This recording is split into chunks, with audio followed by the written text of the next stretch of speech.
गौसे पाक रजी अल्लाह ताला अन्हु एक वाकया सुन ले, तकरीर खत्म कर रहा हूँ। बगदाद शरीफ में जब आप पढ़ रहे थे तो एक बहुत बड़े अल्लाह के वली थे, नाम है हजरत शेख अबुल वफा मोहम्मद काकीस रहमतुल्लाह अलैह। वाज फरमाते थे, तकरीर करते थे। गौसे आजम ने सोचा लाओ जाकर के देखूं, मैं भी अल्लाह के वली का वाज सुनूं। आज आप लोग जलसा सुनने आते हो तो ये तमन्ना, ये इरादा लेके आते हो, देखेंगे इलाहाबाद से शायर आ रहा है क्या पढ़ के जाएगा, फला से खतीब आ रहा है देखेंगे क्या करके जाएगा, 50,000 का नजराना ले रहा है देखेंगे तो सही के है कैसा, पढ़ता कैसा है, ये तमन्नाएं आप लेके आते हो। लेकिन गौसे पाक रजी अल्लाह ताला अन्हु ये सोच करके बात सुनने गई कि लाओ देखते हैं कि अल्लाह के वली जो बयान करते हैं हम उस पर कितना अमल करते हैं, कोई नई बात हमें सुनने को मिलेगी, कोई नई चीज हमको सीखने को मिलेगी। ये इरादा करके गए गौसे आजम। बचपन का जमाना था, 15 साल की तकरीबन उम्र है मेरे गौसे आजम की। जब आप गए अल्लाह के वली का बात सुनने, जब गौसे आजम के चेहरे पर नजर पड़ी,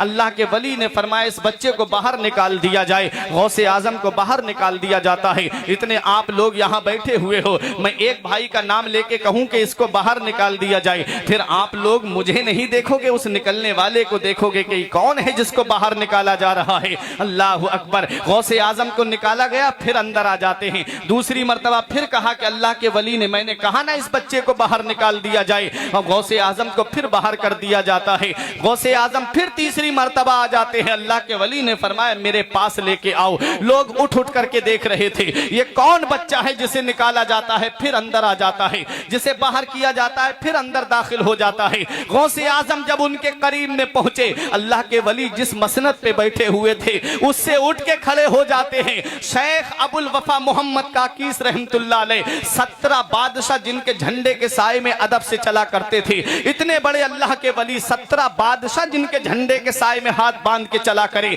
वो अल्लाह का वली गौसे आजम के सामने खड़ा हो जाता है। अपनी मसनद पे मेरे गौस को बिठाते हैं। उसके बाद कहते हैं ऐ बगदाद वालों कान खोल के सुन लो, इस बच्चे को गौर से देख लो, और जिसने नहीं देखा हो वो अब गौर से देख ले।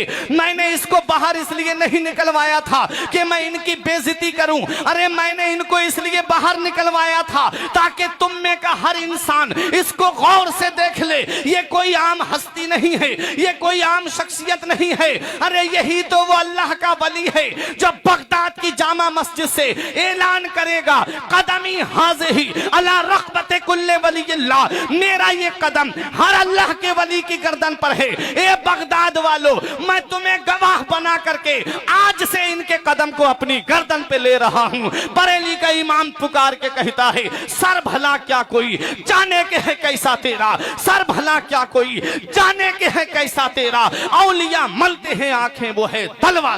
सुभान अल्लाह, जिंदाबाद जिंदाबाद, सुभान अल्लाह। शेख अबुल वफा ने गौसे आजम की तरफ रुख करके कहा, ए अब्दुल कादिर, जिस दिन आप बगदाद की जामा मस्जिद से वो ऐलान करो, उस दिन इस सफेद दाढ़ी वाले को मत भूलना। बुजुर्ग हो गए थे, दाढ़ी के बाल सफेद पड़ गए थे, बोले इस सफेद दाढ़ी वाले को मत भूलना, मैं आपकी अजमत को मानता हूँ, मैं आपकी अजमत को तस्लीम करता हूँ। उसके बाद एक जुमला अरबी में कहा था, या अब्दुल कादिर जिलानी इन्नी राइतु कुल्ला दीकिन यसिहो व यस्कुतु इल्ला दीकका यसिहो वला यस्कुतु। ए अब्दुल कादिर जिलानी, मेरी निगाहें देख रही हैं, हर मुर्ग बोलेगा और बोल करके चुप हो जाएगा, लेकिन जब तुम्हारा मुर्ग बोलेगा तो कयामत तक चुप नहीं होगा। मतलब क्या है? मतलब ये है हर वली का जिक्र होगा, हर वली का चर्चा होगा, हर वली का नाम लिया जाएगा, और कयामत आने तक कम होता चला जाएगा। लेकिन वह मेरे गौसे आजम, तेरी अजमत का जवाब नहीं, तेरी शान का जवाब नहीं, तेरी बुलंदी का जवाब नहीं, तेरे मकामे सुरैया का जवाब नहीं। गौसे आजम का जब जिक्र होगा कयामत तक कम नहीं होगा। मेरा इमाम पुकार के कहता है मुर्ग सब बोलते हैं, बोल के चुप रहते हैं, मुर्ग सब बोलते हैं, बोल के चुप रहते हैं। हाँ असील एक नवा संज रहेगा तेरा, वरा फाना लका जिक्र का है साया तुझ पर, वरा फाना लका जिक्र का है साया तुझ पर, जिक्र ऊंचा है तेरा, बोल है बाला तेरा। जिक्र ऊंचा है तेरा, बोल है बाला तेरा, और शुक्र के जोश में जो है वो तुझे क्या जाने, खिज्र के होश से पूछे कोई रुतबा तेरा। ये गौसे पाक रजी अल्लाह ताला अन्हु की शान है, गौसे पाक रजी अल्लाह ताला अन्हु का मकाम व मर्तबा है। कितनी बड़ी शान गौसे आजम की है। हमारी रातें खत्म हो सकती हैं, उम्रें खत्म हो जाएंगे, लेकिन हम उनकी अजमत को बयान नहीं कर। जलसों के तो हालात बदल गए। आज जलसों को इंसान ने मजाक के तौर पर ले लिया, हंसी मजाक के तौर पर ले लिया। जलसे इसलिए नहीं होते थे कि हंसी मजाक के तौर पर उनको लिया जाए। जलसों का मतलब होता है जब तहजीब की जात बिगड़ जाती है, उसे संवारने के लिए जलसे होते हैं। जब मस्जिद का शिकम नमाजियों की गिजा से खाली हो जाता है, उसे संवारने के लिए, उसका शिकम भरने के लिए जलसे हुआ करते हैं। जब लोगों के अंदर दीन की तरफ से बेरगबती पैदा हो जाती है, तो दीन की तरफ लाने के लिए जलसे हुआ करते हैं। जरा सोचो तो सही।